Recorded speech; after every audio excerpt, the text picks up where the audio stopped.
எல்லாரும் நல்லா இருக்கீங்களா? 5 நாளா பதிவே போடல. ஊருக்கு போய் 2 ஃபங்ஷன் அட்டெண்ட் பண்ணிட்டு, இன்னைக்கு காலையில தான் சென்னை வந்தோம். சரி இன்னைக்கு நைட்டாவது வீடியோ போட்டுறணும், பதிவு போடணும்னு சொல்லி வீடியோ எடுத்துட்ருக்கேன். இன்னைக்கான பதிவு பார்த்திங்கன்னா, சிறிய வேலைகளை செய்து முடியுங்கள். பெரிய வேலையை செய்வதற்கான சந்தர்ப்பம் உங்கள் முன் வந்து நிற்கும்.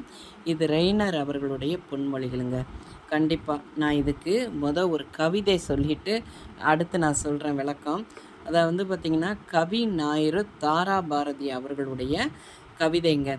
அந்த கவிதை என்னென்னா, வெறுங்கை என்பது மூடதனம், உன் விரல்கள் 10ம் மூலதனம், கருங்கல் பாறையும் நொறுங்கிவிடும், உன் கைகளில் பூமி சுழன்று வரும், தோள்கள் உனது தொழிற்சாலை, நீ தொடும் இடமெல்லாம் மலர்ச்சோலை, தோல்விகள் எதுவும் உனக்கில்லை, இனி நீ தொடும் வானம்தான் உன் எல்லை.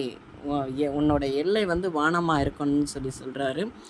வெறுங்கை என்பது மூடத்தனம். நம்ம கையில் ஒன்றுமே இல்லைங்கிறது ஒரு மூடத்தனங்க. நம்ம கையில் தான் 10 விரல்கள் இருக்குல்ல, அதுதாங்க பெரிய மூலதனம். இந்த கவிதை எனக்கு பிடிச்சது. இந்த இதுக்கு அதை சொல்லலான்னு தோணுச்சு.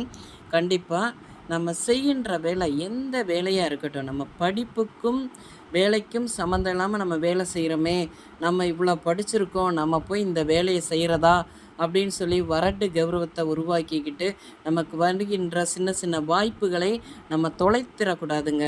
வருகின்ற எந்த வாய்ப்புகள் கிடைத்தாலும் அதை நம்ம சிறப்பாக செஞ்சோம் அப்படின்னா அப்போ தாங்க நமக்கு பெருசாக நம்மளை தேடி வரும். பார்த்துக்கோங்க, நம்ம எப்பையும் சின்ன வேலை பெரிய வேலையெல்லாம் கிடையாது.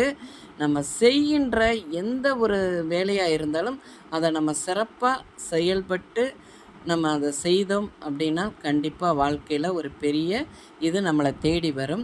நம்ம அதை தாங்க செய்யணும். வாழ்க்கையில் எப்பயும் சின்னது பெருசுன்னு பிரித்து பார்க்காம நம்ம செய்கின்ற வேலையை சிறப்பாக செய்யணும். மனசில் ஒரு தன்னம்பிக்கை எப்பயும் உருவாக்கி கொள்ளணுங்க. இந்த பதிவு உங்களுக்கு பிடிச்சிருந்தால் பார்வதி வீட்டு சமையலுக்கு ஆதரவு கொடுங்க. ஓம் சாய்ராம்.